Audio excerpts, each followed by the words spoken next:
Bonjour à tous, ravi de vous retrouver, j'espère que tout le monde va bien ainsi que vos familles. Je vous fais un petit résumé sur le cours de proportionnalité que je vous ai envoyé lundi et surtout une petite aide pour remplir les exercices de la série 2 et 3 de la BOMEP. Donc dans le cours de proportionnalité qui a été envoyé, il est assez succinct, ça veut dire qu'il est bref, il y a peu de choses, mais il y a tout ce dont on a besoin. Donc si on regarde, on a d'abord une définition qui apparaît ici à l'écran sur la proportionnalité et sur ce qu'on appelle un tableau de proportionnalité. Vous voyez que dans le tableau de proportionnalité, ce qui est important, c'est ce qu'on appelle le coefficient de proportionnalité qui fait le lien entre la première ligne d'un tableau et la seconde ligne du tableau. Dans un tableau de proportionnalité, il faut impérativement que pour chacune des colonnes, quand on veut passer de la première ligne de cette colonne à la seconde ligne de cette colonne, eh bien, en multipliant par le coefficient de proportionnalité la première ligne, on obtienne la seconde ligne. Si ce n'est pas le cas, le tableau n'est pas un tableau de proportionnalité. Voilà, donc vous aviez un exemple à remplir, je vous laisse le faire, et ce qui va m'intéresser surtout, c'est toutes les propriétés qui suivent. Donc, première propriété, passage à l'unité. Alors, le passage à l'unité, il s'agit ici d'avoir en fait une constante pour tous les tableaux de proportionnalité, que l'on appelle le passage à l'unité, et ça consiste à avoir une colonne très particulière où nécessairement la première ligne contiendra comme valeur 1. Et donc, la seconde ligne contiendra comme valeur 1 fois le coefficient de proportionnalité, c'est-à-dire le coefficient de proportionnalité. Donc, ce qu'on appelle passage à l'unité, c'est en réalité mettre en évidence le coefficient de proportionnalité qui se verra écrit dans la deuxième ligne de cette colonne qui est ici. Voilà, c'est quelque chose qui est rudimentaire, mais qui permet souvent de trouver facilement comment remplir le tableau de proportionnalité grâce à ce que l'on appelait avant le produit en gros. Ensuite, une fois que l'on a mis ça en évidence, on se rend compte que écrire cette colonne que l'on appelle passage à l'unité ou écrire le coefficient de proportionnalité sur le côté du tableau comme je vous montre avec la souris ici, c'est la même chose. Ici, c'est comme si j'avais une colonne où il y avait 1 et 2,5 en bas. Vous voyez le lien qui est donné ici dans le cours. Ça, c'est pour les éléments de base sur les tableaux de proportionnalité. Donc, qui dit tableau de proportionnalité, dit un tableau avec un coefficient de proportionnalité qu'on met sur le côté et qui fait le lien entre la ligne 1 et la ligne 2. Maintenant, voyons voir un peu les propriétés que l'on a sur les proportionnalités en général.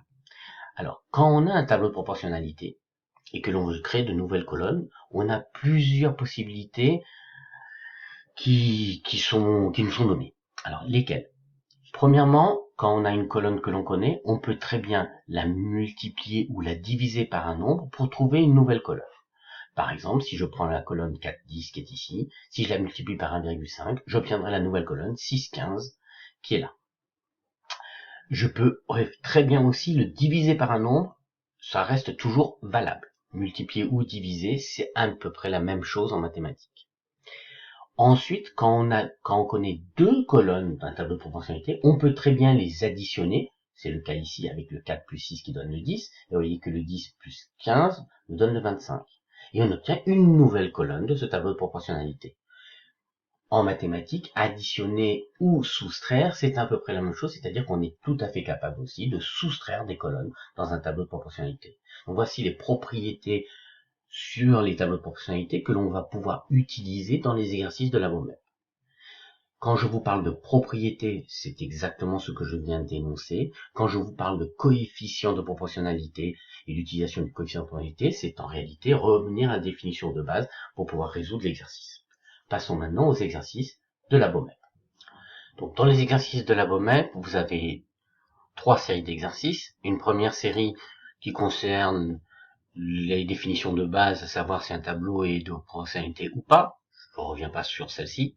Et je vais revenir sur celle qui pose le plus de problèmes, c'est-à-dire la série 2 et la série 3 d'exercices.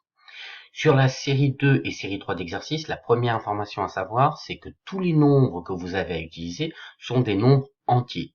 C'est-à-dire qu'il ne faut pas que ce soit des nombres décimaux avec des virgules ou des nombres fractionnaires. Étant des nombres entiers, quand vous remplissez vos exercices, vous utilisez autre chose que des nombres entiers, il va il ne va pas vous accepter la réponse. Donc attention à cela. Je vais vous faire un exemple pour chacune des deux séries, et on va regarder déjà l'exemple qui est présenté ici. Donc ici nous avons Mathis qui repeint le mur de sa classe. Avec 20 pots de peinture, il peut couvrir 32 mètres carrés de mur. Avec 145 pots de peinture, il peut couvrir 232 mètres carrés de mur. Et nous avons les informations qui sont rappelées dans le tableau de proportionnalité qui est indiqué ici. Quelle est la question qui nous est demandée? On se demande dans un premier temps, avec 125 pots de peinture, combien de mètres carrés il est capable de couvrir. Et puis dans un second temps, sachant qu'il a 264 mètres carrés à couvrir, combien de pots de peinture il lui faut. Alors, dans toute la série 2 de la BOMEP, il faut utiliser que les propriétés sur les tableaux de proportionnalité. Ça veut dire quoi? Ça veut dire multiplier une colonne pour trouver une nouvelle colonne, diviser une colonne pour trouver une nouvelle colonne, ou additionner ou soustraire deux colonnes connues pour trouver une nouvelle colonne. Si on regarde ici l'exemple qui nous est donné, le 125 qui est dans la première ligne de notre tableau peut être en fait trouvé grâce au 145 et au 20. En faisant quoi? En faisant tout simplement la soustraction de 145 par 20. Ce qui, grâce aux propriétés de tableau de proportionnalité, va me permettre d'obtenir la valeur qui est ici. Comment? Tout simplement, vous cliquez sur le point d'interrogation, vous dites soustraire de colonnes, faites attention, l'ordre est important dans la soustraction, vous indiquez la première colonne qui est à soustraire, puis ensuite la seconde. Et hop, il vous affiche automatiquement le résultat. Maintenant, le 264 que nous avons ici, dans la deuxième ligne du tableau. Eh bien, ce 264, vous voyez qu'on peut l'obtenir en faisant quoi? En faisant tout simplement la somme de 232 avec 32. Ce qui veut dire que la valeur qui est ici, on peut l'obtenir en faisant la somme de la colonne 1 et de la colonne 2. Voyons ce qu'on obtient. Alors, vérifions que nos résultats sont justes. Il suffit de cliquer sur OK. Et hop, on voit apparaître notre résultat à droite. Si vous aviez besoin d'une calculatrice pour faire ces calculs-là, eh bien vous cliquez sur calculatrice, apparaît une calculatrice et vous pouvez faire les opérations classiques d'une calculatrice. Pour l'enlever, vous cliquez sur fermer et vous faites disparaître votre calculatrice. Si j'avais faux dans l'un des calculs qui est ici, vous voyez qu'en me mettant simplement sur l'endroit où apparaissent les flèches, je peux les supprimer et en recliquant sur le point d'interrogation, je peux faire réapparaître mes options. Voilà pour la série 2 d'exercices. Pour la série 3 d'exercices, dans la série 3, ici, toujours pareil, les valeurs doivent être entières, mais dans cette série, on vous demande d'utiliser le coefficient de proportionnalité. Donc si je clique sur le point d'interrogation qui est là, on va demander quel est le coefficient de proportionnalité, et pour le calculer, eh bien, je vais profiter de la calculatrice. Pour calculer le coefficient, le principe est toujours le même. On prend la valeur qu'on lit sur la deuxième ligne, donc ici 6380, et on la divise par la valeur qui est sur la première ligne, 580. On vérifie le résultat, on trouve 11, on indique notre résultat dans notre tableau, et à partir de là, vous voyez qu'automatiquement la BOMEP va remplir le résultat. Une fois qu'on a ce coefficient de proportionnalité, automatiquement on sait aussi comment calculer celui-ci. Il suffit de prendre 1760 et de le diviser par 11. Donc automatiquement, normalement, la BOMEP mettra le résultat automatique. Vérifions, on clique sur OK, et on a vérifié notre résultat. Bon, à vous de continuer. Les exercices ne sont pas tous simples. En particulier, il y en a certains où vous ne verrez pas dans la série 2 le lien direct qu'il peut y avoir. Et si vous ne voyez pas de lien direct, alors à ce moment-là, vous pouvez utiliser une autre notion qui est celle que nous avons vue dans le cours. Et cette notion, comme je vous le disais, c'est ce que l'on appelle le passage à l'unité. Le passage à l'unité, aussi bien dans la BOMEP que dans notre cours, va vous créer une colonne où vous allez avoir comme première valeur le valeur 1 et comme seconde valeur automatiquement le coefficient de proportionnalité. Vous verrez que vous avez cette option dans la BOMEP, dans la série 2 des exercices. Donc pour vous en donner un exemple, je reviens sur la BOMEP, et dans la BOMEP, imaginons que je n'arrive pas à trouver les liens qu'il peut y avoir entre les différentes colonnes, et bien si je clique sur le point d'interrogation, vous voyez qu'il y a passage à l'unité. En cliquant sur passage à l'unité, il me crée une nouvelle colonne, où je dois choisir l'endroit où je mets l'unité, donc ici la case 1, et dans la seconde case, je mettrai quoi? Eh bien le coefficient de proportionnalité que je peux trouver.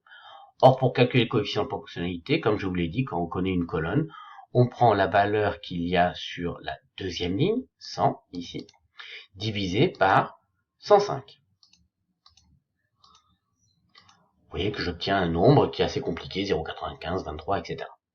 Si je faisais la même chose avec la deuxième colonne, mettons 260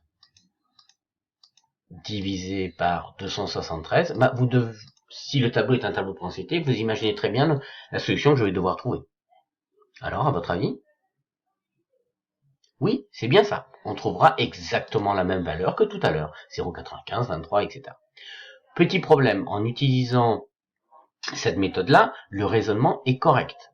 Mais, dans la série de la BOMEP, la série 2 d'exercices de la BOMEP, comme dans la série 3, je vous ai indiqué qu'il fallait des valeurs entières. Donc la BOMEP ne va pas m'autoriser à remplir cette case. Je peux essayer de mettre mon 0,95, il ne me laissera pas mettre un nombre décimal à virgule. Donc, je suis bloqué et ce n'est pas la bonne solution pour cet exercice-là. Voilà, j'espère que j'ai été suffisamment clair. Désolé pour les bafouillages. Et je vous mets cette vidéo en ligne pour que vous puissiez en profiter. S'il y a une quelconque remarque à faire, n'hésitez pas, contactez-moi par mail, contactez-moi via Pronote. Et puis, je le rappelle, on peut toujours faire aussi des vidéos ou des rendez-vous vidéo ou des rendez-vous simplement à l'écrit ou oral. N'hésitez pas, c'est très facile maintenant avec les ordinateurs. Si vous avez un peu de temps et que vous avez des doutes, vous me contactez, on fait cela sans aucun problème. Je vous souhaite à tous une bonne journée, et puis toujours, prenez-moi les mathématiques avec plaisir, avec le sourire. Et quand ça bloque, c'est pas grave. On laisse un petit peu décanter, on se repose, on repose sa vue aussi, et on revient un petit peu plus tard. Ok? Allez, bonne journée à tous. Bon courage.